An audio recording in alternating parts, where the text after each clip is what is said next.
September 1944, Eastern France. American forces had surrounded the German garrison dug into a fortress position. Stone wall, artillery, machine guns covering the approach. Inside, 500 German troops of command commander who had sworn never surrender to the Americans. Patton sent an officer on the white flag a simple message: surrender now. Avoid unnecessary bloodshed, and your men will be treated as prisoners of war under Geneva Convention rules. The German major's response was dramatic and delivered with absolute conviction. Tell General Patton that he wants this fortress, or to kill me to get. It was meant to sound heroic, unbreakable, kind of statement that rallies troops and intimidates enemies. Patton's response is forwards, a convention. When Abernetch was in siege, it wasn't a prolonged battle. It was a systematic destruction that lasted less than 12 hours and proved that Patton took people at their word. You will see what happens when you dare Patton to do exactly what he was planning anyway. It's a sky by now. A permanent position wasn't some makeshift defensive line. It was a natural fortress, one of Bazin the Fent had built in previous centuries that dotted the countryside. Thick stone walls, natural defensive advantages on high ground, limited approaches that could be covered by interlocking field of fire, underground chambers that could withstand artillery, well-provided water. The major commanding the garrison had about 1,500 troops, midst of Wehrmacht infantry, soldiery crews, and a handful of officers on various units who retreated into the fortress as American forces advanced. On paper, the position was formidable. Taking it by frontal assault would be costly. A siege could last weeks.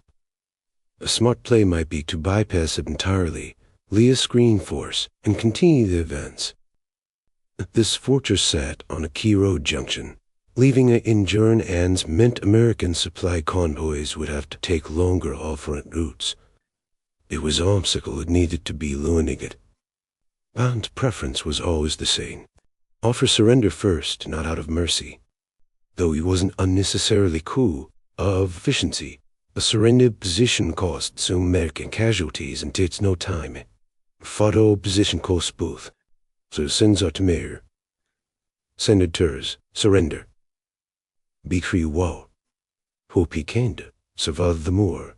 Your alternative is a fight it cannot win or costly on both sides. A German major refused.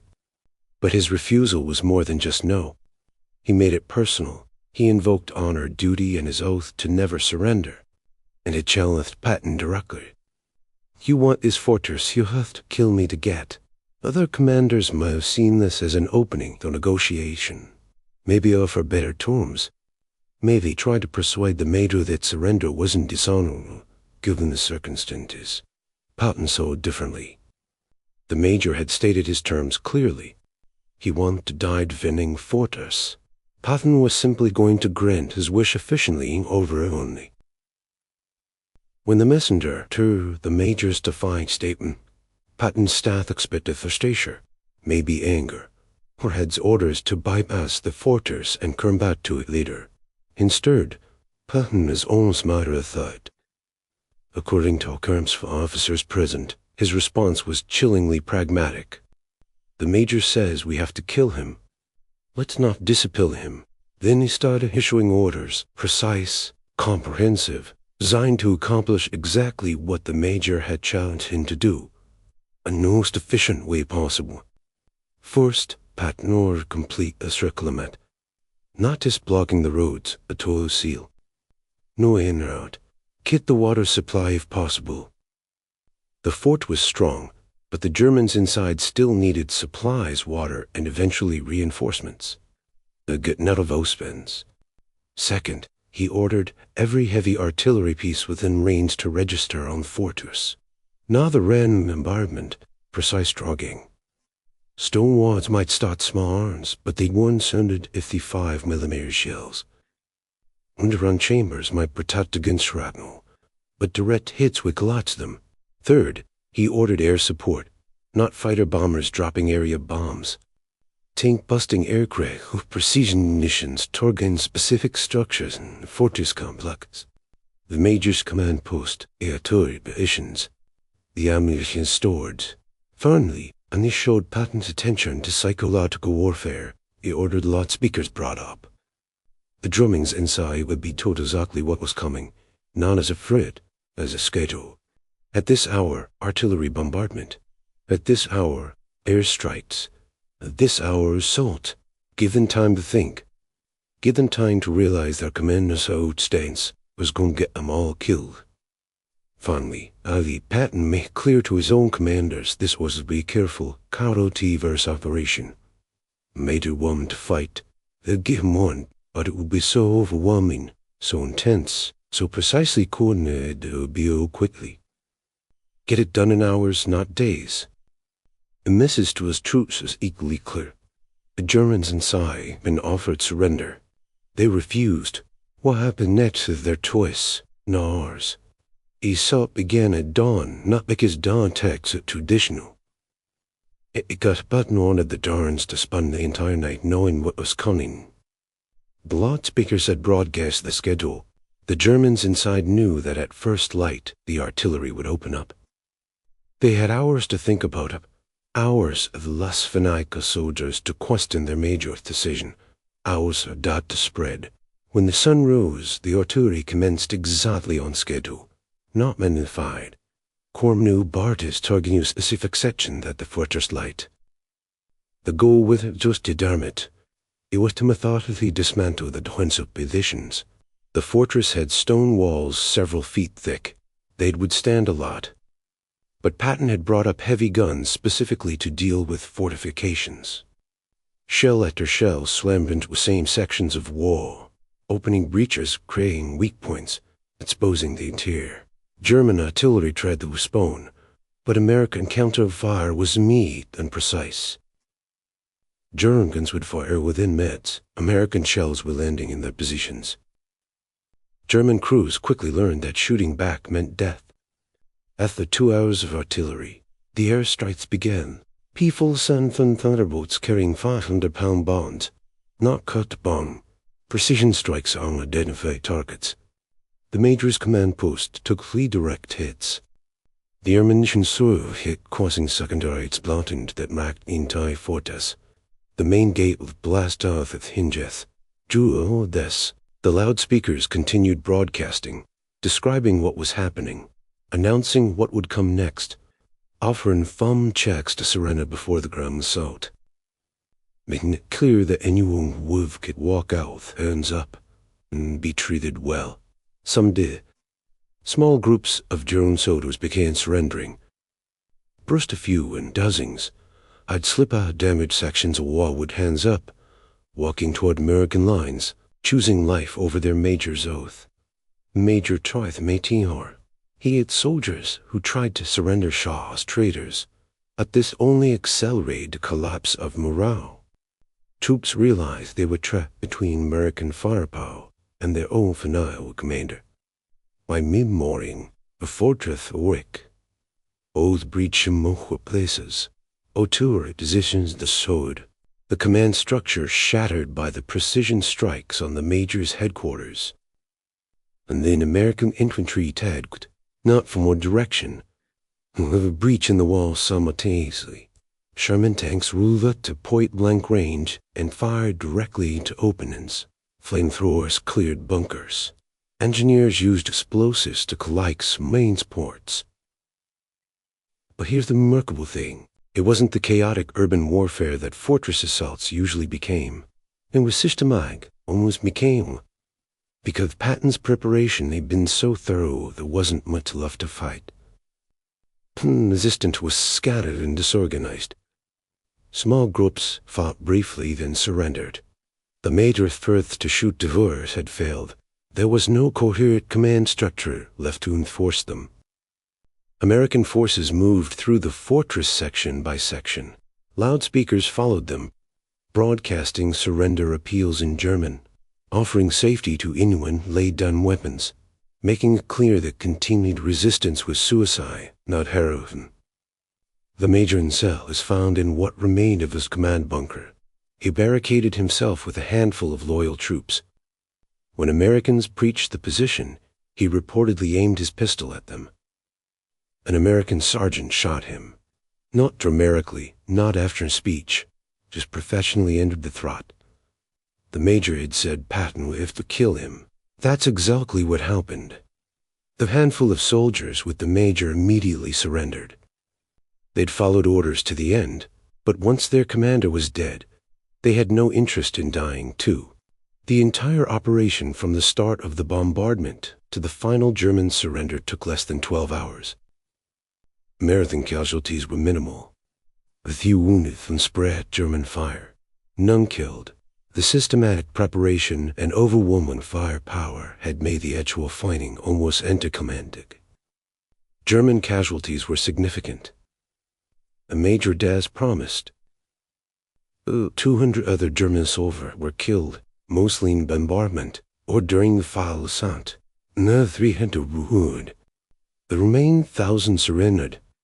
When American intelligence officers examined the fortress after the battle, they found evidence of how close the major had come to losing control even before the assault.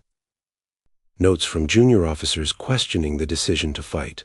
Soldiers who'd been executed for attempting to surrender. Signed that morale had collapsed days before the actual bender. The major believed his defiance will inspire his troops, and stood, had trapped the indefensible position the commander would rather see than died at surrender. Patton toured the fortress the next day. According to officers with him, he showed no satisfaction, no gloating. As a matter of fact, the major said they ought to kill him. We did. That's what happened. He challenged people to do they were planning to do anyway.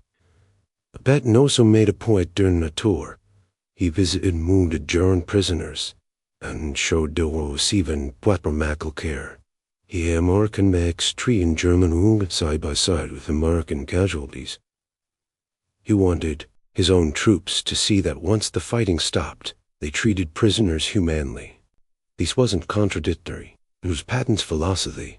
Be ruthless in combat, professional in victory. Destroy enemies who resist. Treat enemies who surrender. Never blur the line between the two. What happened at the fortress spread quickly through both American and German forces. For American troops, it reinforced what they already knew about Patton. He would use overwhelming force when necessary, but he'd always tried diplomacy first. The German major had been given multiple chances to surrender. His death was the result of his own choice, not American brutality.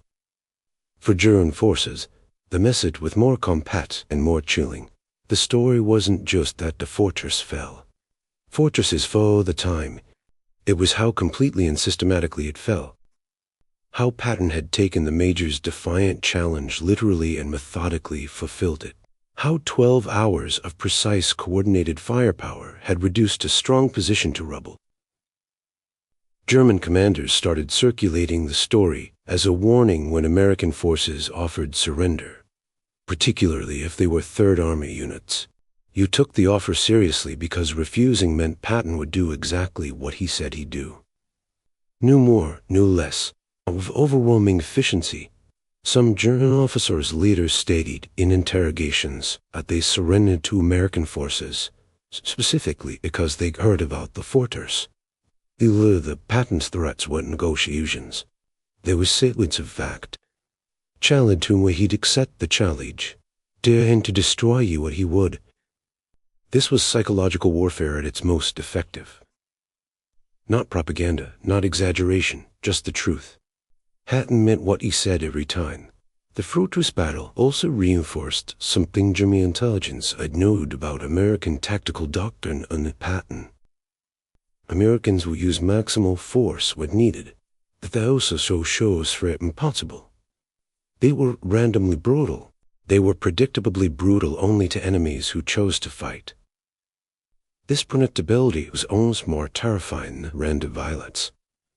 He knew exactly what would happen if you surrender. He knew exactly how Patton would respond to defiance. The choice was yours, and so were the consequences. Looking back at the fortress annal, It's worth considering that the German majors defy actually coalesced, who want to defend German honor.